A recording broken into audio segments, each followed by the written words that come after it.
Gracias, Guillermo. Bueno, buenas noches a todos. Vamos a dar comienzo a la cuarta clase de nuestro curso anual, Cómo trabaja el psicoanálisis, los desafíos actuales. En esta apertura y en relación a la temática que hoy vamos a abordar, me voy a centrar en la lectura de los síntomas que inauguró el psicoanálisis. Ustedes saben que antes de la invención del psicoanálisis era difícil concebir que un afecto penoso pudiera provocar una parálisis sin involucrar ningún daño neurológico, razón por la cual estas parálisis histéricas desafiaban el saber médico y por ende no merecían su respeto. Asimismo, muchos de los síntomas de las neurosis llamadas actuales, especialmente los de las neurosis de angustia, mareos, vértigo, perturbación de la actividad cardíaca, respiratoria, intestinal, como palpitaciones, disneas, diarreas, hambre excesivo, fueron considerados por Freud como equivalentes del ataque de angustia. Por eso, el presente curso, Cómo trabaja el psicoanálisis y los desafíos actuales, incluye en su programa algunos temas que parecieran muy inherentes al área médica y que el psicoanálisis desde sus inicios los puso en cuestión. Desde esta perspectiva, no solo nos referimos a la medicalización como la tendencia a la psiquiatrización, sino también como la tendencia a medicar los síntomas que los sujetos traen a la consulta, que entendemos son expresiones de un padecimiento subjetivo. Tal vez esto es lo que tienen hoy de actual e implican un desafío, razón que nos llevó a titular este curso Cómo trabaja el psicoanálisis, los desafíos actuales, entendiendo por actual la concepción del tiempo en psicoanálisis, que es paradojal. Lo pasado en el tiempo es simultáneamente tiempo ahora. No solamente observamos un crujir de la subjetividad en patologías tan disruptivas como la violencia, las adicciones y autolesiones que proponemos estudiar en este curso, sino también en los tratamientos médicos que a menudo se ofrecen, en los que vemos una tendencia a la clausura de la subjetividad. En cambio, el psicoanálisis propone otra cosa, ubicar allí un sujeto que sufre. Sin embargo, a pesar del efecto liberador que genera el psicoanálisis, a menudo nos rehusamos a sumergirnos en una terapia psicoanalítica. Ahora sí, para ir directamente a la clase de hoy, la medicalización, la subjetividad en riesgo, voy a leer, me permito leer un fragmento de un libro, del libro La mujer temblorosa. Muchos de ustedes seguramente lo conocerán, en que su autora, Siri Husbeth, relata su intento de esclarecer un síntoma que padecía aparentemente de origen físico, pero que claramente respondía a una causalidad psíquica. Mientras hablaba en un homenaje que le hacían en la universidad a su padre, fallecido 2 años antes, Siri comenzó a temblar, no de la cabeza a los pies, sino del cuello hacia abajo. Pudo seguir hablando con claridad y consiguió terminar su discurso, aunque sus brazos y sus piernas se estremecían de modo incontrolable. Aquí el fragmento que les voy a leer del libro de ella. Ella dice: estamos en una era en la que domina la farmacología. Sin embargo, siguen habiendo muchos analistas. Una vez realicé unas breves sesiones y me resultó muy útil, pero he llegado a comprender que una parte de mí siente miedo a sumergirse de lleno en el psicoanálisis. Es difícil explicar este miedo, porque no sé de dónde procede. Tengo la vaga noción de que hay recovecos ocultos de mi personalidad que me cuesta explorar. Quizá sea la parte de mi ser donde se originan los temblores. Además, la intimidad médico-paciente que se establece en el psicoanálisis también me asusta. Siendo franca, abrir mi mente en su totalidad me causa pavor. Bueno, luego de hablarles en esta apertura, quiero darle la palabra a la coordinadora de esta clase de hoy, que es la licenciada Inés Mosquera, que es miembro adherente de la Asociación Psicoanalítica Argentina, también es miembro de IPA y FEPAL y es coautora de los libros Humano, Nada más que humano, escrito en el año 2017, y La subjetividad puesta en jaque, relatos de una experiencia clínica singular, en el año 2021. Ahora sí, entonces, Inés, te paso la palabra para que vos puedas coordinar esta clase. Gracias, Mónica. Buenas noches a todos. Primero quiero agradecerte, Mónica, a vos y a tu equipo la invitación a participar de este encuentro. Es un placer para mí coordinar esta mesa con estas disertantes que tenemos esta noche. Yo las voy a presentar con un breve resumen de sus currículums, después voy a hacer una introducción al tema para luego darles la palabra. Nuestra primera disertante es la licenciada Rachel Golub. Ella es miembro adherente de la Asociación Psicoanalítica Argentina, miembro de IPA y FEPAL, colaboradora docente del Instituto de Psicoanálisis Ángel Garma, co-coordinadora de la Subcomisión de Secretaría Científica, Permanencia y Cambio, y coautora del libro Humano Nada Más que Humano, 2017. La licenciada Julieta Paglini es miembro titular en función didáctica de la Asociación Psicoanalítica de Córdoba, especialista en niños y adolescentes, ex miembro COCAP-IPA, ex presidente de la Asociación Psicoanalítica de Córdoba y docente del Instituto de Formación de la Asociación Psicoanalítica de Córdoba del Seminario Freudiano. Bueno, como dijo Mónica, el tema de hoy es la medicalización y sus consecuencias en la subjetividad. Durante los últimos años, el cerebro fue puesto en escena de una manera protagónica. Alcanza a ver algunos títulos de libros como El alma está en el cerebro, La conquista del cerebro, Entrena tu cerebro, Los secretos de la ansiedad. Libro que explica los procesos cerebrales y a partir de allí promete enseñar a combatir la ansiedad. Todos estos son libros de difusión masiva para todo público.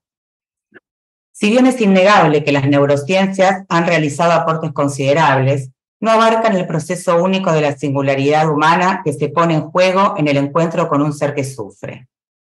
Los miedos, angustias, tristezas de una persona son diferentes a los de cualquier otra, aunque estén soportados por iguales neurotransmisores y puedan mitigarse con los mismos psicofármacos.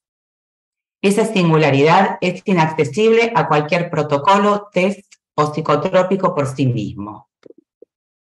Creemos que un problema muy serio derivado del auge de las neurociencias es el incremento de la patologización y la medicalización, al considerar el sufrimiento causado por un funcionamiento cerebral deficitario, dejando de lado otras cuestiones vitales del sujeto, como su condición familiar, ambiental, cultural, social, epocal. Mientras pensaba cómo introducir el tema de hoy, recordé que hace muchos años, cuando comencé mi práctica clínica en el marco de una prepaga muy reconocida, el coordinador del equipo me cuestionó el haber citado a un paciente con una frecuencia de 2 veces por semana. Me dijo, no citen a los pacientes más de 1 vez por semana, mándenlos a medicar. Esta segunda sesión se reemplaza con medicación. De esta manera las prepagas aumentaban su ganancia en la medida en que el gasto en atención disminuía. Por otro lado, vemos que ya no se recurre a la medicina y a los medicamentos solamente ante una situación vivida como enfermedad, sino para reducir cualquier forma de malestar. La medicación tampoco es necesariamente sugerida por un médico, sino que muchas veces forma parte de las elecciones vitales de los sujetos. La automedicación está acompañada por la publicidad televisiva. En una entrevista muy interesante a Alicia Stolkiner, recuerdo una publicidad que todos seguramente recordemos, al menos los de mi edad o mayores. Era una publicidad de café aspirina que decía, si el trabajo se te arruina, café aspirina. Si te peleas con tu vecina, café aspirina. Obviamente que un analgésico y antifebril no puede hacer nada frente a una controversia vecinal ni ayudar a superar el cansancio del exceso de trabajo, pero la publicidad de esto prometía. Quienes trabajamos en el campo de la salud mental somos tensionados permanentemente por las tendencias a la medicalización. Al abordar el sufrimiento psíquico, nos adentramos en las diversas maneras en que el dolor forma parte de los procesos vitales y en los efectos que pueden derivar de su reducción a la psicopatología y su concomitante medicalización. Se plantea la utopía de vivir con malestar cero y, por ende, una serie de padecimientos subjetivos que forman parte de las vicisitudes de la vida son considerados suprimibles médicamente a partir de ser incorporados a una patología. Así, todo malestar o dolor de una persona que ha sido encuadrada en una categoría psicopatológica queda subsumido a ello y termina definiendo algo del orden del ser. Como psicoanalistas, creemos que una escucha adecuada debe ser capaz de alojar y darles dimensión a estos afectos sin reducirlos a síndromes o trastornos, ya que son expresiones de la subjetividad. En este contexto nos preguntamos cuál sería el riesgo subjetivo de clausurar estas expresiones a partir de la medicalización. Bueno, le voy a dar la palabra a Rachel para que haga su exposición y luego a Julieta. Te escuchamos, Rachel. Buenas noches a todos. Es un placer para mí compartir con colegas este espacio de intercambio y ante todo quiero agradecerle a Mónica Amra, mi amiga, al equipo del Centro de Estudios José Blecher, a la licenciada Inés Mosquera y a la licenciada Julieta Paglini este espacio que vamos a compartir hoy. Así que el tema me parece absolutamente interesante y vigente, la medicalización, la subjetividad en riesgo. Y voy a centrar mi exposición en los siguientes puntos. Para ir ordenándonos, los voy a describir. Voy a hacer una pequeña introducción para situarnos con los dos puntos que la clase nos propone. Después vamos a trabajar el psicoanálisis y por qué el psicoanálisis para entender nuestra posición, la obra del tiempo, en tercer lugar, la obra del tiempo en el trabajo psíquico y por último, puentes desde la experiencia entre el psicoanálisis y las neurociencias. Bueno, mi pequeña introducción. Por un lado, la medicalización, dice el título de la clase. Por el otro, el riesgo para la subjetividad. Según el diccionario de la Real Academia Española, medicalizar es convertir situaciones que han sido siempre normales en cuadros patológicos y pretender resolver mediante la medicina situaciones que no son médicas, sino sociales, profesionales o de relaciones interpersonales. Desde nuestra perspectiva psicoanalítica, este intento coloca a la subjetividad en riesgo, porque abona una ilusión. Todo es posible y es posible ahora. Con un diagnóstico adecuado y una combinación de medicamentos, se intentaría suturar el sujeto escindido, restaurando el mito del paraíso perdido, de la satisfacción originaria de la que hemos sido desalojados para siempre. Desde 1950, los avances de los psicotrópicos, sustancias químicas, fueron modificando, como dice Foucault, el paisaje de la locura. Si bien ayudaron y ayudan, no curan por sí solos ninguna enfermedad mental o nerviosa, ni tampoco el padecimiento psíquico. Aquello que nació para calmar y escuchar al sujeto, en el intento de devolverles a los locos la palabra y salvarlos de tratamientos cruentos, abusivos e ineficaces, como electroshocks o lobotomías, en el abuso les quitó la palabra y volvió a encerrar al sujeto en una nueva alienación. Por eso, los riesgos del exceso en la búsqueda de una normativización y de un deseo no conflictivo buscan una corrección de las conductas no aceptables y reprimen los síntomas más dolorosos del sufrimiento psíquico, pero sin buscar su significación. La significación como ese camino de elaboración que permite la verdadera descarga de excitación. En este sentido, Gérard Pommier advierte en cómo las neurociencias justifican el psicoanálisis, que el cuerpo, así considerado, no sería más que una máquina, cuyos componentes bastaría con reparar en caso de desperfecto. Los sentimientos, como el amor y el deseo, o las creaciones como la poesía, serían una cuestión de hormonas y conexiones nerviosas. De allí, ciertas actividades psíquicas, como los sueños o los síntomas, podrían ser disciplinados con medicamentos adecuados. Gran error. De esta manera, psicosis, neurosis, fobias, depresiones, reducen el sujeto al síntoma y se abordan del mismo modo.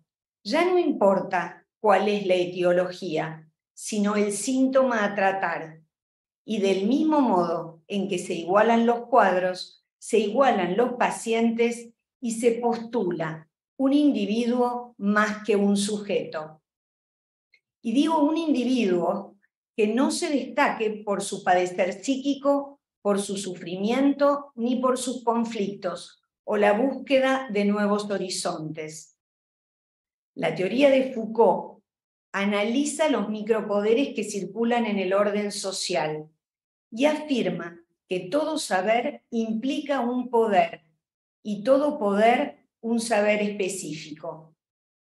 Los tiempos contemporáneos, los del capitalismo depredador, los tiempos de su majestad el mercado, con su concomitante imperativo superyoico, pueden devastar subjetividad y lazo social, al dar preeminencia no al sujeto del deseo, de la palabra, sino al individuo privado de esto, al sujeto devaluado, al desubjetivizado individuo convertido, como dice Marta Jerez San Martín, solamente en un robótico consumidor. Así, el poder de la ideología medicamentosa es tal que cuando pretende restituir al hombre joven los atributos de su virilidad, le recetará Viagra para poner fin a su angustia, sin saber jamás a qué causalidad psíquica obedece su síntoma. Así me tranquilizo para no fallar, dijo una vez un paciente. Lo mismo ocurriría con los ansiolíticos y antidepresivos a quien puede estar simplemente triste o desengañado. Por eso el psicoanálisis. Hace más de 100 años, Freud vino a traernos la noticia de que todo saber pasa por la subjetividad. Se alejó de los métodos tradicionales de la medicina e incluyó la escucha de sus pacientes aquejadas de síntomas histéricos para comprender sus padecimientos. Y realizó entonces una ruptura epistemológica que implicó la introducción de lo subjetivo en el campo del saber. A través del trabajo con sus pacientes, puso de manifiesto la importancia del inconsciente y la cultura en la gesta de las subjetividades. Sus histéricas no solo hablaban de sus síntomas, también narraban sus vidas, le compartían sus sueños, producían actos fallidos, se mostraban en su vulnerabilidad y exponían ante él su vida afectiva y sus intimidades. Todo ello daba cuenta que poseían un saber que no se sabe y tenían manifestaciones subjetivas que excedían los límites de su registro consciente. Se abre aquí una cuestión relevante. ¿cómo es posible el acceso al saber, y en particular al saber sobre el sujeto, si este es sujeto del inconsciente y por tanto, en buena medida, extraño a sí mismo, inmerso en una alteridad que tiene aspectos que escapan a una aprehensión racional? Es posible, a través de una práctica que nos ha descubierto en la ligadura entre cura e investigación, recursos técnicos para explorar la subjetividad, dejando hablar al sujeto y por ende hablar al inconsciente. La clínica freudiana es un trabajo de descubrimiento, de apertura, de probar y fallar y volver a probar de otro modo. Así lo enuncia Freud en sus artículos sobre técnica. Abordaba cada sesión con ingenuidad y sin premisas, antecedente del sin memoria y sin deseo de Bion. ¿Por qué alguien consulta? Porque sufre, porque duele, porque hubo un quiebre del equilibrio interno, porque sufre por estar en conflicto consigo mismo y con los demás. Esto, a través de la escucha, a veces, con el correr de los encuentros, comienza a desanudarse en ese campo dinámico transfero-contratransferencial. En una entrevista realizada a Freud por George Sylvester Bierich en su 70 aniversario, el maestro le dice: el psicoanálisis vuelve a la vida más simple. Adquirimos una nueva síntesis después del análisis. El psicoanálisis reordena el enmarañado de impulsos dispersos, procura enrollarlos en torno a su carretel o, modificando la metáfora, el psicoanálisis suministra el hilo que conduce a la persona fuera del laberinto de su propio inconsciente. Y por eso voy al otro punto, el tiempo. Y por eso es tan importante la obra del tiempo. ¿De quién y de qué somos contemporáneos?, se pregunta Agamben siguiendo a Roland Barthes. Y ante todo, ¿qué significa hacerlo? Ya que lo contemporáneo tiene ante todo una referencia temporal. Pone el presente en relación con los demás tiempos, los mira con el prisma de los textos, documentos y figuras del pasado. ¿Qué sucede en la posmodernidad?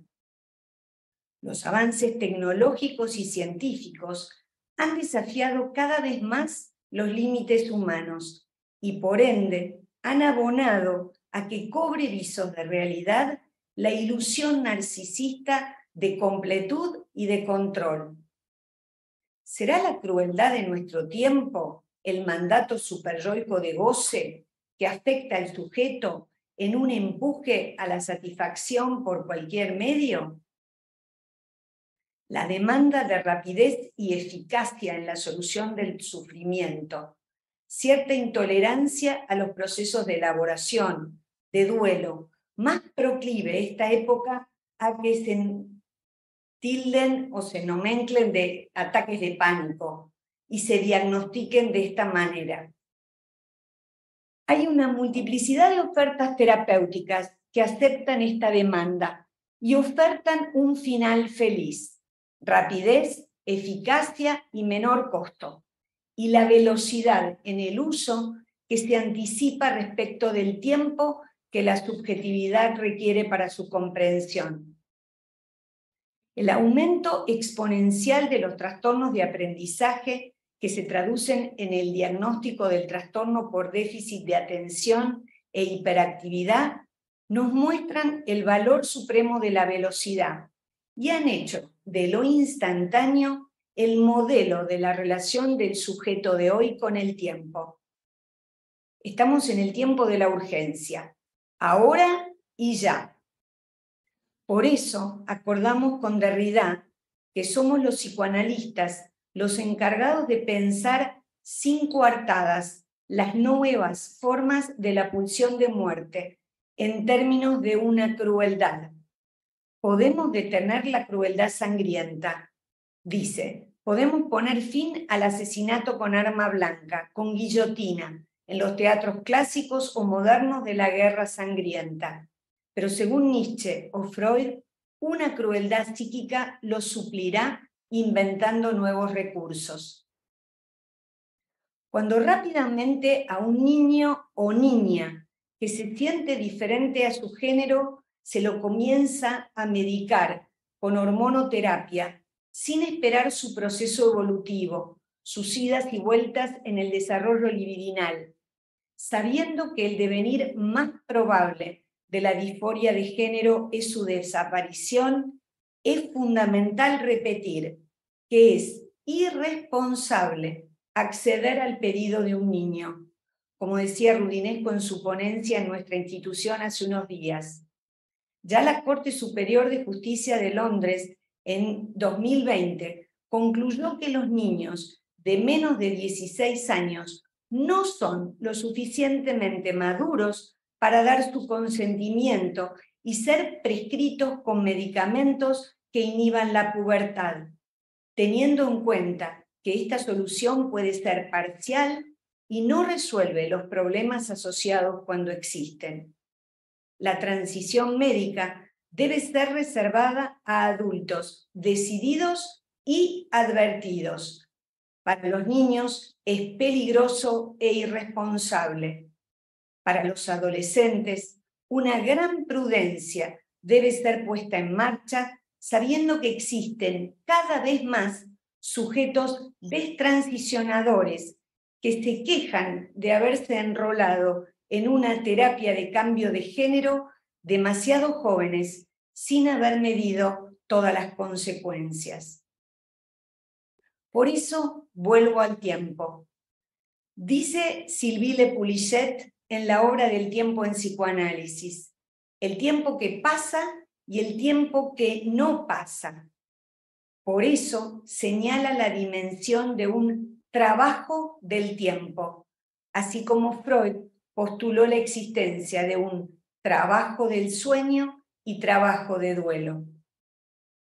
En 1915, en Lo inconsciente, Freud dijo: los procesos del sistema inconsciente son atemporales, no están ordenados con arreglo a tiempo, no se modifican por el transcurso de este, ni en general tienen relación alguna con él. Repetición y reelaboración. Freud se refiere a un proceso que se cumple en el tiempo y para el cual hace falta tiempo. En el análisis seguimos un trabajo específico en los tiempos de la transferencia. Il faut le temps, decía Lacan, hace falta tiempo. Nuestra oferta de escuchar lo singular, de soportar la falta, de conmover certezas plenas de sentido, es todo un desafío en este tiempo.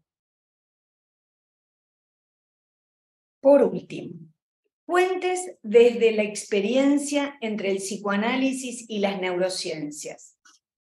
Voy a tratar de poner en tensión la psiquiatría y el psicoanálisis, con la medicalización y su exceso por un lado, y por otro lado, la posibilidad del buen uso de la medicación y sus beneficios para acompañar a quien viene a consultarnos porque está sufriendo. Desde el punto de vista metodológico y epistemológico, el psicoanálisis y las neurociencias tienen lógicas diferentes. ¿En qué pueden coincidir? En la clínica. Por eso hay que evaluar justamente los lugares respectivos de los medicamentos y de la cura por la palabra. No es una disputa entre el hombre neuronal y el hombre psíquico, ni tampoco un triunfo del psicoanálisis, el cual, por otro lado, jamás intentó convencer a nadie. No alcanza con afirmar que el psiquismo nunca será reducible a un funcionamiento biológico, o que la fisiología del organismo no se desarrollaría sin el psiquismo.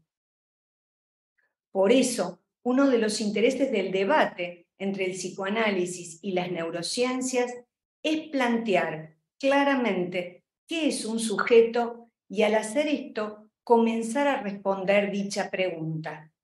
El sujeto es el sujeto del deseo que Freud descubrió en el inconsciente. Este sujeto del deseo es un efecto de la inmersión del pequeño hombre en el lenguaje. Es conocida la experiencia de Federico II, rey de Sicilia. Ninguno de los niños que él había hecho criar con la prohibición de hablarles sobrevivió. Es verdad que este hecho histórico tiene el valor de un mito científico, porque otros factores, además de la ausencia del habla, jugaron en esta situación. Pero, desde aquel momento, perdido en los anales de la Edad Media, nadie osaría dejar deliberadamente a un niño fuera del abrigo del habla. Ninguna herencia genética humana se desarrolla por fuera de una cultura, la cual es una necesidad absoluta. Y ya nos dice Freud en El malestar en la cultura, en 1929, que hay 3 fuentes del sufrimiento humano: el propio cuerpo, el mundo exterior, las relaciones con los otros. Desde allí, Ferenczi, Winnicott, Lacan, Green, Laplanche, Pierre Olagnier y muchos otros han permitido hacer visible la acción del otro sobre el sujeto. Freud pensaba que la ciencia en su evolución podría acompañar a aliviar el padecimiento psíquico, y esto es así. En algunos momentos, para acompañar tratamientos psicoanalíticos frente a situaciones de enfermedades orgánicas, adicciones, duelos, extrema angustia, tendemos puentes desde la experiencia, y el abordaje interdisciplinario acompaña para trabajar psicoanalíticamente. Los psicofármacos no son ni buenos ni malos. Depende cuándo, cuánto y cómo se los utilice. 2 pequeñas viñetas. Una paciente llega a mi consultorio derivada por una amiga psicóloga, quien fue paciente mía durante muchos años, y le dijo: anda, confía, Rachel te va a ayudar. Por una situación que se suscitó en el trabajo y actualizó una historia previa, dice: no puedo dormir, no puedo comer, tengo náuseas todo el tiempo, no puedo trabajar. Estoy medicada desde hace 10 años con este compuesto que tiene un poco de todo, pero no me hace efecto. Frente a mi pregunta si había realizado tratamiento psicoterapéutico en algún momento, me sorprendí al recibir la respuesta: no, nunca. Yo tenía que hacer y no podía detenerme y pensar. Por eso ahora estoy acá. Otro paciente consulta por una relación conflictiva con su pareja. Es separado, tiene un hijo y aún queriendo compartir con su novia, la situación se le vuelve insostenible. Dice: yo no sé confrontar, nunca pude. Desde la adolescencia consumo cocaína y cuando estoy peor, como ahora, es peor el consumo. Transcurridas las primeras entrevistas, le propongo hacer una consulta con un psiquiatra de mi confianza con quien trabajo hace años. Me dice: no, a un psiquiatra yo no voy a ir. No fui nunca y no voy a ir ahora. Le pregunto: ¿por qué no irías? Porque yo no quiero volverme adicto a los remedios. Le pregunté: ¿cómo? ¿Tomás cocaína y te dan miedo los remedios? Veamos qué hacer con esto. El psicoanálisis es una teoría de la cura. Dice Nacio en su libro: sí, el psicoanálisis cura. Evidentemente, ningún paciente se cura completamente.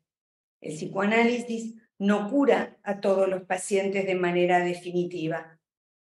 Siempre quedará un sufrimiento irreductible, inherente a la vida, necesario a la vida. Pero si transformamos la miseria neurótica en infortunio cotidiano, como dijo Freud, y si ese sujeto se va acompañando a recorrer su camino desde una nueva posición subjetiva, sabiendo hacer con eso y con lo que falta, para convertirse en el artesano de su propia vida, podremos decir que algo fue eficaz.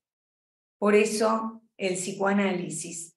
Y bueno, ahora dejo acá y después dialogaremos. Gracias, Rachel. Vamos a darle la palabra a Julieta.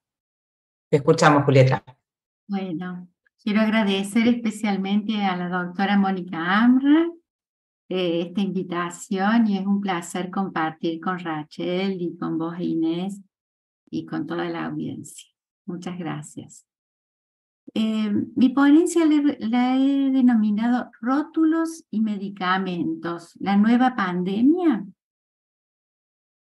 Apuesto a que este espacio de intercambio que entre colegas, donde vamos a escuchar diversas voces que nos implican y atraviesan, es una posibilidad de producción de cambio como personas, como analistas. Cuando me invitaron a participar en este curso, pensé que podría ser de interés transmitirles algo de la experiencia clínica hoy en relación a medicalizar la infancia. Reconocemos que existen situaciones que precisan de la intervención del médico para que indique un psicofármaco. ¿A partir de qué diagnóstico?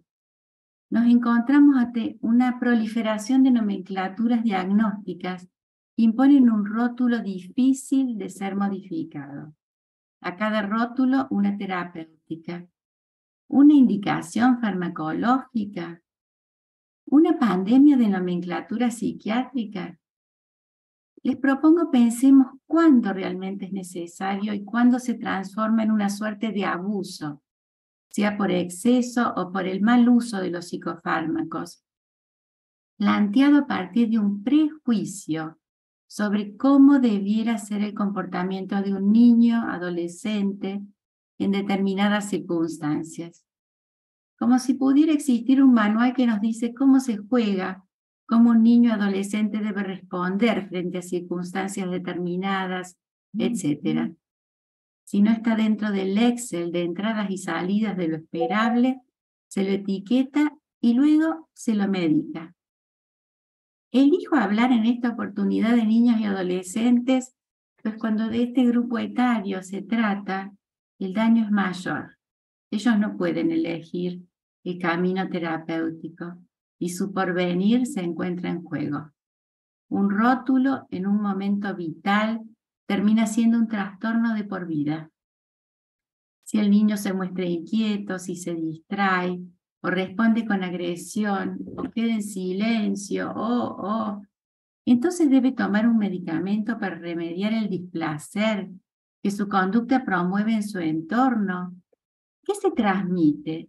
Se estaría resolviendo una supuesta conflictiva a partir del consumo de una sustancia, partiendo del supuesto de que se trata de una patología orgánica que debe resolverse con medicación.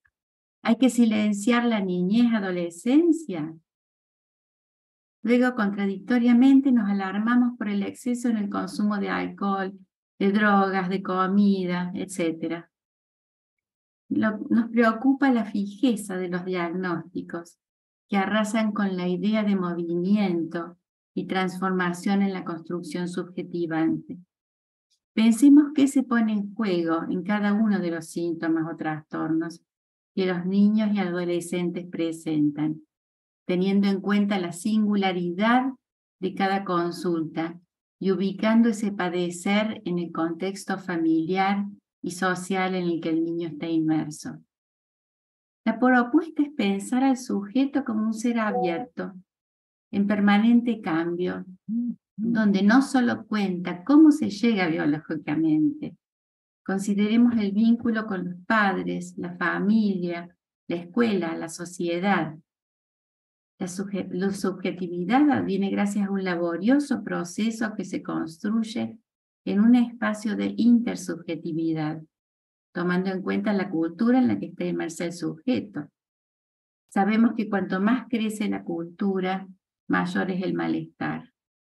Incomodidad que se muestra en sus más diversas vestiduras. El miedo, la incertidumbre, la angustia, la vivencia de vacío, enfermedades del cuerpo, depresiones, terrores, tantas otras. Las exigencias culturales nos confrontan a menudo con el desamparo, con lo más humano que tenemos los humanos, con la indefensión con la que llegamos al mundo. Surge el dolor que el existir trae aparejado. Nos encontramos en la época donde se rechaza el malestar y la satisfacción inmediata es el mandato en orden del día. Algo de esto decías vos también, Rachel.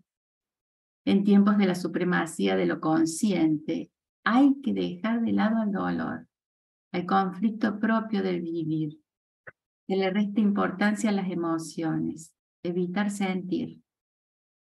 Salen al paso el consumo de alcohol, de psicofármacos, de bienes, de tecnología, anestesiándonos como sujetos. En ocasiones utilizamos los avances tecnológicos para extender nuestras fronteras. En otras las utilizamos para encerrarnos en un espacio donde escuchamos los ecos de nuestras voces, o en un hall de espejos donde solo se refleja nuestra propia imagen y nada más. Se estarían utilizando las tecnologías, al medicamento, como modo de adaptar al sujeto a la cultura de la dominación, convirtiéndonos en cuerpos útiles y dóciles para esta sociedad. En otros tiempos, el medicamento estaba al servicio del arte de curar. Pareciera que hoy se transforma en algo necesario a consumir. ¿Es que se intenta así anular la incertidumbre propia de la vida? ¿Taponar la angustia? Somos testigos de la tendencia al reconocimiento de la existencia solo del presente. Actualidad permanente, consumir entonces para tolerar la angustia. Les propongo realizar una breve travesía por la estructuración psíquica del niño. El psiquismo humano se construye en esa singular relación entre la pulsión y el otro. La pulsión que emerge del cuerpo se encuentra con ese otro, gracias a lo cual se da inicio a lo psíquico.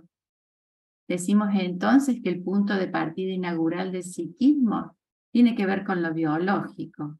Una determinada cantidad de energía ingresa al aparato, lo cual implica un trabajo a ese psiquismo incipiente. Todo infans, por su inermidad al nacer, precisa de un otro para constituirse. La presencia, ausencia del objeto es lo que posibilita el trabajo de inscripción, de construcción. Presencia, ausencia que si puede ser significada, da lugar al proceso de estructuración. Es gracias a la acción específica de ese otro que esa cantidad de excitación puede advenir en cualidad, pasible de ser transformada. Lo biológico deviene en psíquico y alcanza un nivel de investidura. Es la pérdida que promueve el displacer y acicatea al aparato a representar. La representación opera sobre la ausencia. El bebé espera algo del otro significativo. Hay un tiempo donde es capaz de esperar, ligar el afecto a la representación, alucinar, postergar la satisfacción pulsional. Hablamos del predominio en el narcisismo de vida. La ausencia del objeto es tolerada por el bebé, lo que más adelante permitirá el acceso a la palabra, capacidad de nombrar lo ausente. Se complejiza el psiquismo. Esto mismo es fuente de crecimiento y a la vez fuente de sufrimiento. Tolerar la ausencia promueve dolor. Son las experiencias sucesivas las que dejarán una huella en el psiquismo incipiente del infans, por lo que cuando el bebé sienta displacer, investirá aquellas huellas dando lugar al primer acto psíquico, el deseo, inauguración del aparato psíquico. El bebé alucinará el pecho, succionará, pero la tensión de necesidad persistirá, por lo que la realidad, por ejemplo el hambre, ingresará al aparato como displacer. Surge el llanto y nuevamente la acción específica, que viene del otro significativo, armando la vivencia de satisfacción. Las fallas en la inscripción erógena de las vivencias tempranas imponen una huella impregnada de cantidad, costosa para poder ser procesada, costosa para el armado de un conjunto de representaciones, pues dificulta la estructuración psíquica.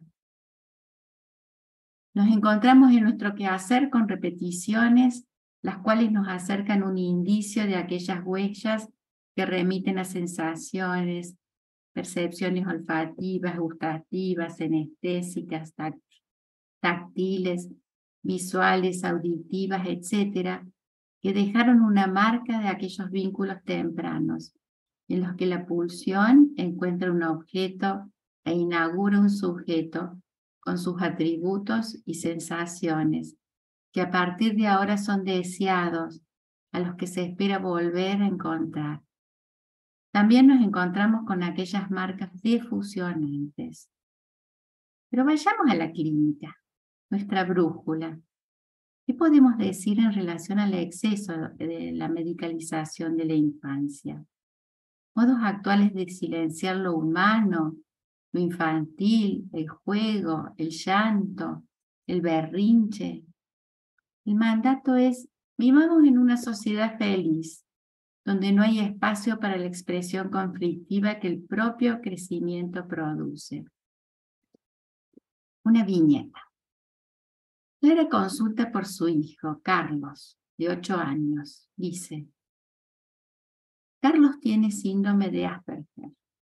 Lo diagnosticaron en su 1er grado. Estamos separados con el padre. No hay conexión. Se va bien los fines de semana y vuelve un desastre. Llanto, rechazo conmigo. Estuvimos 10 años casados, con violencia psicológica. Yo no me daba cuenta. En 1er grado no escribía ni una palabra. No tiene amigos. Del colegio me derivaron a que consulte. Comenzó un tratamiento con un neurólogo y ahora le indican medicación psiquiátrica.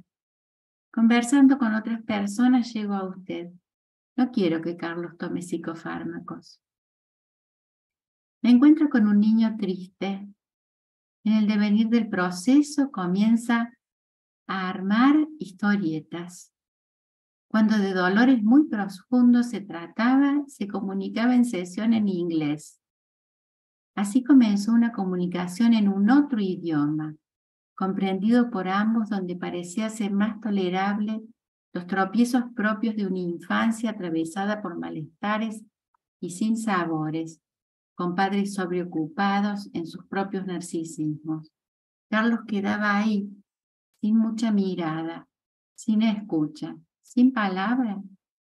No se trataba de un síndrome de Asperger, sino de un niño triste, precisando de un espacio para el despliegue de su construcción subjetivante, lugar donde se diera la posibilidad de escribir sobre sus propios vacíos, algún lenguaje cálido o bien violento, que diera cuenta de aquello que avisoraba como su deseo inconsciente. Otra viñeta que se le agradezco a la doctora Victoria Canet, que es médica y psicoanalista, colega de la Asociación de Córdoba.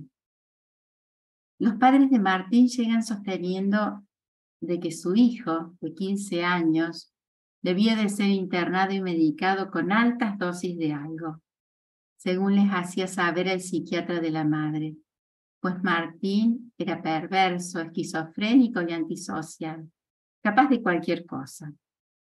La analista realizó entrevistas con Martín y se encontró con un adolescente transitando una crisis vital en una familia con dificultades para contener las angustias propias del crecimiento.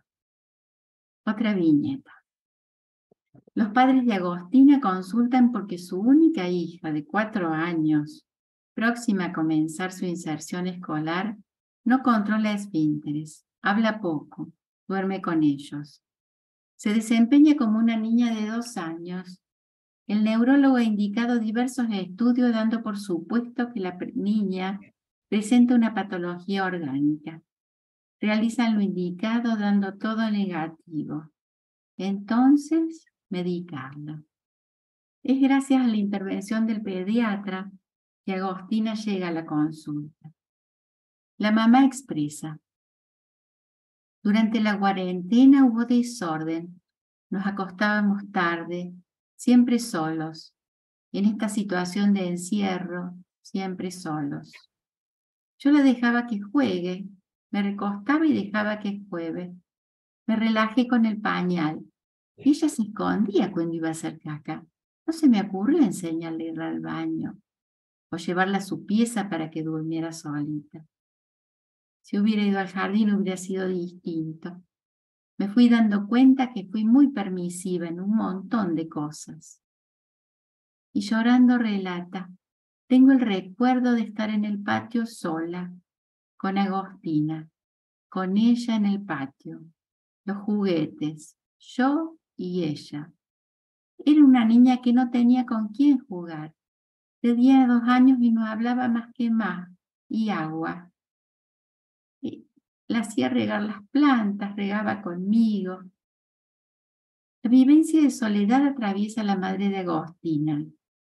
¿Podríamos hablar de un síntoma cultural post-pandemia? ¿La soledad?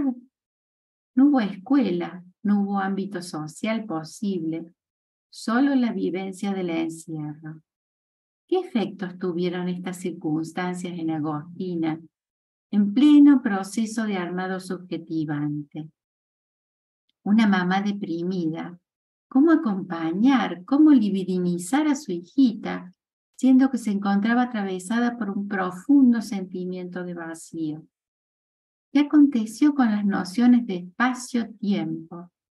¿Cómo construir una historia con un pasado, presente, futuro, cuando la vivencia ha sido de un eterno presente? ¿Con medicación? Agostina presenta fallas en la construcción de un adentro de un afuera. Por último, pensemos en tiempo de medicación. Asistimos con frecuencia a un borramiento de la diferencia niño-adulto. No parece existir una brecha entre generaciones.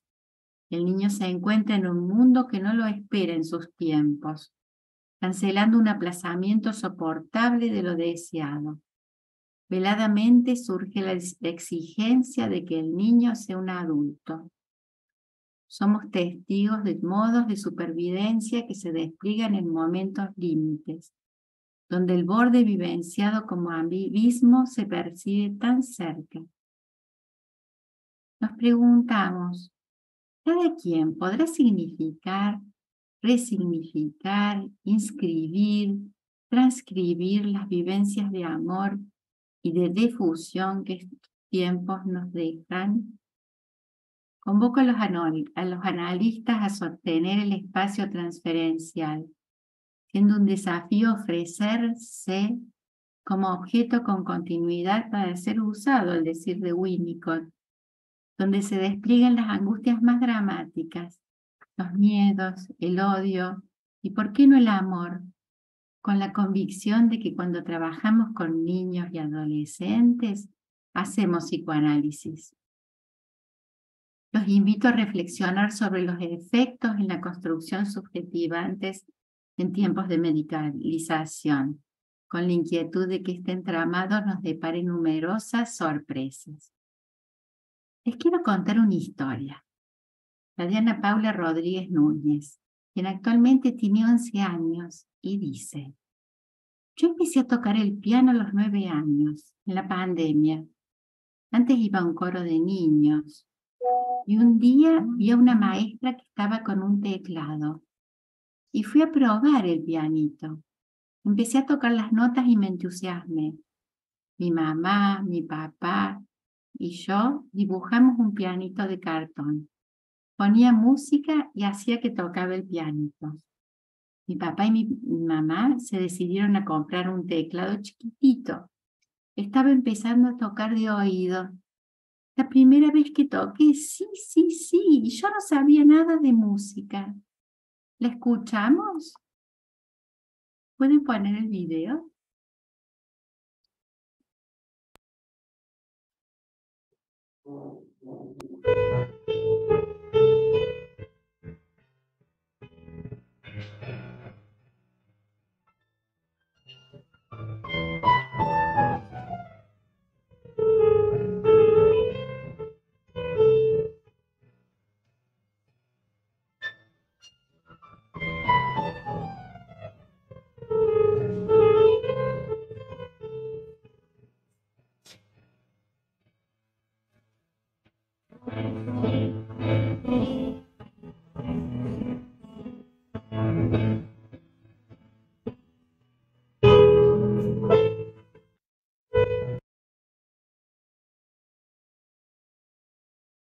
Bueno, ya está. Muchas gracias, Julieta. Muy linda tu exposición. Ahora las invito a las disertantes a que dialoguen para luego darles la palabra al público y a las preguntas que quieran hacerles. ¿Querés empezar, Julieta? Bueno, estaba pensando, Rachel, que había muchos puntos en común entre tu presentación y la mía, con estilos propios de cada quien, pero bueno, las dos tomamos los aspectos contemporáneos. Apareció también en lo que vos planteabas, Inés, el tema del consumo de los psicofármacos y la obra social, que les resultaría más barato a la prepaga tener una sola sesión en esa viñetita que vos pusiste. Y yo me pregunto, ¿no? Con esto del consumo y que estamos en una sociedad de consumo, y el consumir para tapar las angustias propias del vivir pareciera ser que lo solucionan. Pero es un gasto muy importante los psicofármacos para las prepagas también. Pero bueno, pensaba eso, ¿no? Que también entra en juego no la salud mental y la subjetividad de cada quien, sino que entran en juego las cuestiones económicas. Pero bueno, esto lo podemos dejar entre paréntesis y podemos seguir un poco y hablar sobre la medicalización y la construcción subjetivante en un mundo donde pareciera ser que se quieren robots y no personas, ¿no? No sé, Rachel, ¿vos qué opinas? Que lamentablemente estamos viviendo en una época en donde, como decía Freud, las producciones de la ciencia y la técnica pueden avanzar mucho, pero se pueden volver también en nuestra contra. Si no nos ponemos rigurosos y nosotros que siempre fuimos subversivos desde algún lugar, advertimos lo que está pasando desde este lugar, evidentemente un chiquito va a ser medicalizado desde este lugar que planteabas y es conmovedor cómo hay que esperar el tiempo para que ese proceso psíquico se vaya recorriendo y nunca taponar la angustia, ni cerrar, ni clausurar a aquello que tiene que desplegarse y tenemos que contener. Pero evidentemente es mucho más difícil contenerlo y esperar y sostener que tratar de abroquelar, y por eso en los tiempos líquidos estos, donde Zygmunt Bauman nos dice que algo pasa con el amor, evidentemente estamos, como diría aquella película, Houston, estamos en problemas, y me parece que conversar así y nosotros alzar la voz, ¿no? Desde todo esto que la contemporaneidad está trayendo genera posibilidades porque circula desde este lugar. Así es. Mónica, ¿tenés una pregunta? No, estás muteada. Ah, perdón. Bueno, no, me preguntaba si Julieta quería decir algo o puedo preguntar o puedo comentar. No, dale, comenta después. Dale. Bueno, la verdad que sí, fueron exposiciones muy interesantes y muy profundas al mismo tiempo. Y quizá podemos dialogar de manera de poder intercambiar respecto a determinados temas que han traído. Han traído mucha clínica, la verdad que uno se pregunta también en relación al tema de medicalizar y medicar, que hay una diferencia entre medicalizar y medicar. Medicalizar es como que, digamos, encontrar siempre un fundamento orgánico, biológico al padecimiento que traen las personas, ¿no? O sea, ir de médico en médico por un mareo, para buscar que alguien me dé esa pastillita imposible. Con lo cual uno también podría pensar en buscar una solución, como que la medicación pasa por buscar una solución. Y hay problemas que no tienen solución alguna, sino que, como decía Rachel en su exposición, es necesario el tiempo y que el otro se preste y preste ese tiempo para poder entender cuál es el origen, ¿no?, de esos síntomas que muchas veces se medican y se medicalizan. Y por el otro lado, esto que traía Julieta de la constitución subjetiva, ¿no? Esta cuestión, Julieta, que traías como del encuentro entre lo biológico y lo social comienza a palpitar la subjetividad, ¿no? Y cómo se va generando esa construcción subjetiva. Pero ¿qué pasa? ¿Qué es lo que estamos viendo permanentemente? Cuando medicamos estamos volviendo a lo biológico, ¿no? En relación a esto. Bueno, esto era un poco mi comentario y acá me parece que hay preguntas me acordaba también, mientras busco las preguntas de Facebook, me acordaba un comentario de una persona que no es una paciente ni mucho menos, que contaba que cuando ella estaba muy deprimida fue al médico clínico, hablando del tiempo que traía Rachel, le dijo que estaba deprimido, y el médico le dijo, tenés dos posibilidades, la corta o la larga sería. La corta, una medicación. La larga es la terapia, digamos. Esa cosa de buscar la solución al padecimiento y no esa, digamos, esa apertura de la subjetividad y ese efecto liberador que el psicoanálisis invita, ¿no? Acá, si me permitís, a ver, o si alguien quiere también participar, Mariana Atan, tengo un comentario.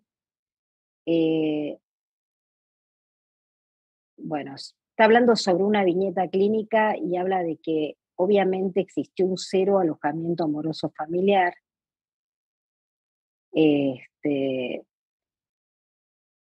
Eva Esquivel agradece, ¿no? Diciendo, les agradece a las participantes, ¿no? A nuestras profesoras de hoy, diciendo que, bueno, muy valorada y muy apreciada y útil esta conferencia, ¿no? Respecto a la medicalización, ¿no? Y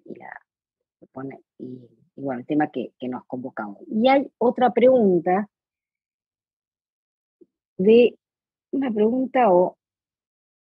bueno, hay un comentario que están haciendo que tiene que ver que lamentablemente Mariana Villa dice, las prepagas no se ocupan de la clínica, no les interesa demasiado lo que ocurre en nuestros consultorios. Por nuestra formación responsable supervisamos de modo particular y seguimos estudiando y formándonos para poder trabajar y atender. Bueno, estos son las preguntas, los comentarios de las redes sociales, ¿no?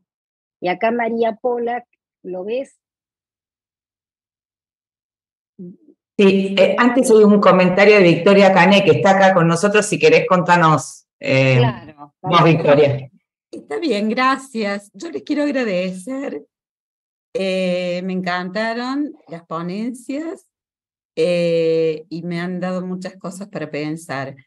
Gracias, Julieta, por compartir una viñeta de un caso que trabajamos entre las dos, pero no fue un psiquiatra quien quiso medicalizar a este adolescente, fue un psicólogo familiar, lo cual a mí me llamaba poderosamente la atención, y creo que esta tendencia a medicalizar no pertenece solamente a los médicos, pertenece a cualquier persona. Es más, tengo un médico amigo que cuando las pacientes van en búsqueda de un tranquilizante o un antidepresivo, él les dice concretamente, ¿y si te doy una purga? ¿Para qué? Para que te saques toda la porquería de adentro. O te doy el nombre de una terapeuta o de un terapeuta. Con esto quiero decir que la tendencia a medicalizar es algo que cubre culturalmente a muchas disciplinas y que está enmarcado en esta cultura de una búsqueda de placer inmediato y de un terminar con un padecimiento ya, tipo Sprayet, quiero ya. Si los terapeutas, cualquiera sea su formación médica o desde la psicología, no tienen también su propia tolerancia a la espera, es muy difícil que una terapia pueda ser eficaz. Eso quería decir. Les quiero agradecer un montón. Gracias. Gracias, Victoria. Silvia. Silvia Tulián, pero no sé si me escuchan o me ven. O... Sí, te escuchamos y te vemos. Bueno. Buenas noches. A ver, justamente Victoria tocó un punto que quería traer, porque me parece que los psicólogos no medicamos. En general, quien medica es el médico psiquiatra. Y por lo tanto, tal vez deberíamos tener un psiquiatra acá, infantil, para que pudiera plantear en qué casos efectivamente es importante para ellos la medicación.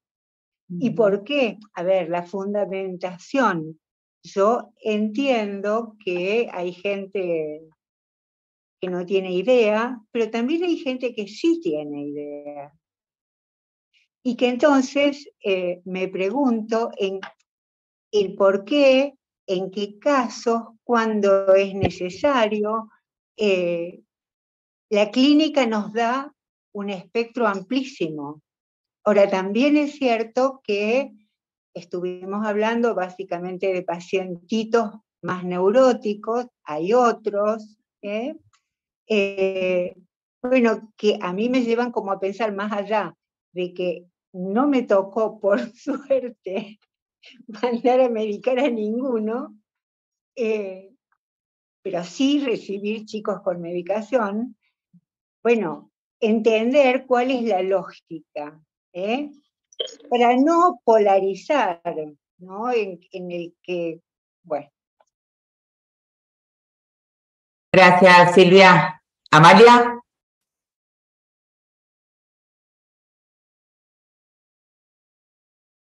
Bueno, muy buenas las exposiciones, Rachel, Bárbara y Julieta, un gusto. Es muy interesante el tema que se plantea, y creo que estamos en una época que evidentemente se nos hace difícil a los psicoanalistas poder transitar este tiempo de excesos y regular y no perder el impacto de, que somos sujetos de la castración, sujetos de la falta. Es difícil. Ahora, con respecto a la complejidad que la clínica hoy nos convoca, muchas veces creo que es necesario que pensemos en la utilidad de un trabajo interdisciplinario. Yo como psicoanalista recurro algunas veces a un psiquiatra porque necesito de su colaboración. Creo que el psicoanálisis hoy no puede abordar solamente ciertas patologías, sino que necesitamos de la colaboración de una psiquiatría y de este discurso que, si bien es distinto, ayuda mucho para ciertas situaciones. Y sí es cierto que somos los psicólogos, psicoanalistas, que a veces nos ponemos en contacto y pedimos la ayuda de un psiquiatra. Creo que esto hay que aceptarlo y me parece que es necesario para esta época el trabajo interdisciplinario. Eso quería comentar. Gracias, Amalia. Verónica. Buenas noches. Buenas noches. Muchas gracias por las ponencias, la verdad que muy interesantes. Y me quiero hacer un comentario a una temática que me parece que trajo Rachel, que es algo que en esta semana justamente me ha dejado bastante impactada, que es escuchar insistentemente y sobre todo en colegas el buscar turnos para inhibición puberal en niños de 9 años. La verdad que me ha parecido, me he quedado bastante impactada porque lo he escuchado en el ámbito de lo público, y la verdad que he estado azorada de que colegas estén planteando insistentemente la búsqueda de tratamientos en pos de supuestos derechos de los niños. A los 9 años a acceder a una inhibición puberal, ¿no? Y entonces digo, bueno, qué bueno este espacio como psicoanalistas por la responsabilidad que creo que tenemos en defender los derechos a la subjetividad, en realidad, y a la construcción de subjetividad.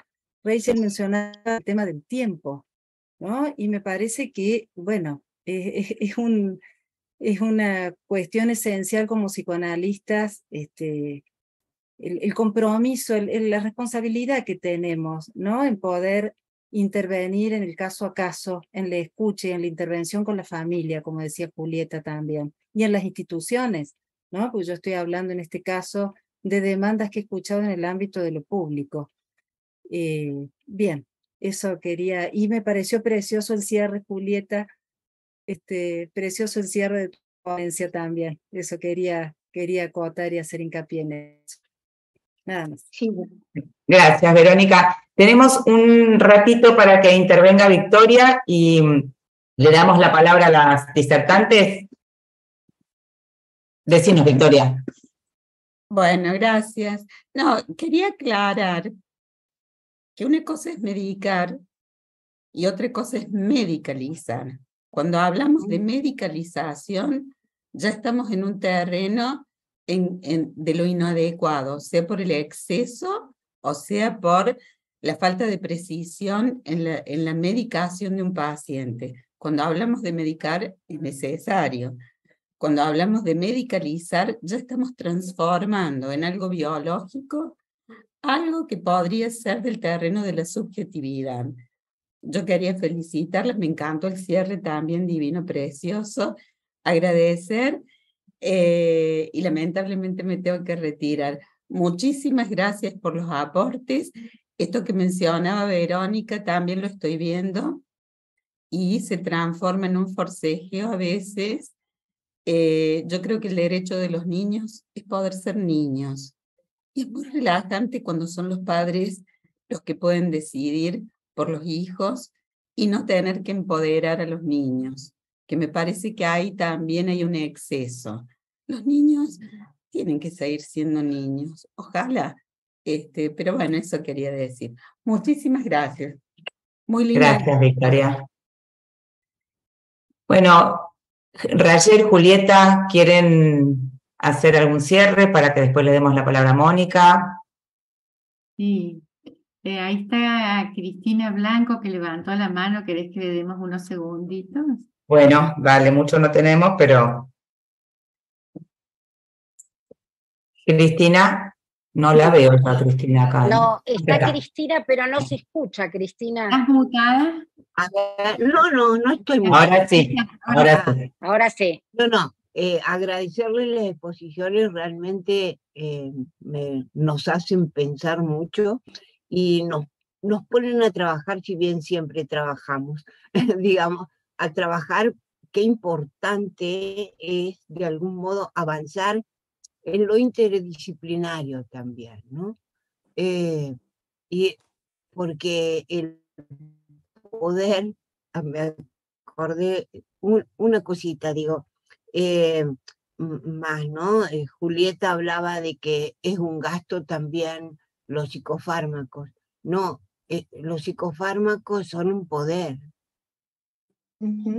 Recuerden ustedes que se cayó un presidente a raíz de a raíz del poder de los farmacéuticos. No, simplemente hago ese comentario porque sí, es gasto para el que consume, ¿no? Pero que en este contemporáneo en que tenemos que comprometernos tanto, ¿no? Tanto con los niños que piden el cambio de sexo prematuramente y los padres se apuran a hacerlo también, que, bueno, que me parece valiosísimo este tipo de encuentros por nuestro compromiso también con la sociedad, ¿no? Porque esta cuestión de, como decía, bueno, gracias al pediatra que mandó al psicólogo, pero son trabajos que nosotros hacemos también con los pediatras, ¿no? Bueno, gracias. Pero dejamos. Gracias. Ahora sí, Rayel y Julieta. Bueno, un placer compartir y pensaba en función de todo lo que vinimos conversando, qué importante tender puentes y que no sean abismos los que se generen en el trabajo interdisciplinario. El analista, como dice Lacan, es dos: el que hace y el que practica su acto y el que se interroga por su acto. Si tenemos un paciente que está sufriendo, por eso decía yo, y pensamos que ese nivel de angustia intolerable, estoy hablando de un adulto, va a estar más aliviado con el acompañamiento de un fármaco que lo pueda ayudar para que podamos trabajar y avanzar, creo que es muy importante que lo podamos incluir. Después seguiremos con el trabajo psicoanalítico y dejaremos esto, pero son puentes y no abismos, y bueno, obviamente en la infancia es diferente, y muchas gracias, Julieta, por todo lo que aportaste, y bueno, a todos por compartir. Nada más. Pensaba que en esto de la interdisciplina que surgió ahora al final, la escuela, bueno, yo porque traje toda la parte de los niños, ¿no? Y la escuela que a veces tiende puentes y ayuda y otras veces estigmatiza, y es quien pone un rótulo rápidamente y ese niño queda estigmatizado, ¿no? Entonces la importancia de el trabajo en conjunto desde el psicoanálisis, acercarnos, ¿no? Acercarnos a la escuela, acercarnos con los médicos. Yo decía en mi ponencia que yo reconozco que hay situaciones que merecen ser medicadas, porque, bueno, no vamos a negar, inclusive si hay una dolencia física, ¿no? Sí. Pero bueno, la aclaración que trajo Victoria en su momento, creo que no es lo mismo medicar que medicalizar, ¿no? Acuerdo plenamente. Y el tema era medicalización, y ahí estamos hablando de abusos, de excesos, y bueno, importante nuestra función, que pensemos, que nos demos el tiempo, pero que también intervengamos y nos acerquemos, y no hagamos islitas cerradas y separadas, endogámicas, sino que pueda haber un intercambio, ¿no? Celebro este intercambio que pudimos tener hoy. Me encantó conocerte, Rayel, Inés, bueno, Mónica, ya te conozco. Soy conocida, una figurita conocida. Bueno, Mónica. Claro. ¿Vos? Sí, quería cerrar esta actividad del día de hoy, en donde lamentablemente, y decir esto, ¿no? Que lamentablemente cuando uno medicaliza, medica. Podemos sentar diferencias, y creo que las hemos desarrollado a lo largo de toda la clase, pero entender esto también, que al medicalizar tendemos a medicar.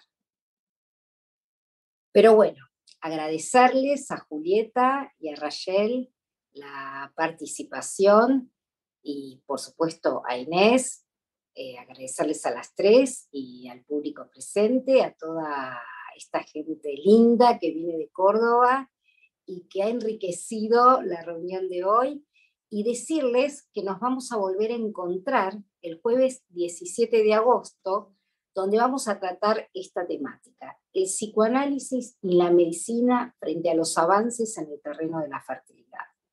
Bueno, los esperamos y hasta la próxima. Gracias. Muchas gracias, buenas noches. Felicitaciones. Felicitaciones a todos.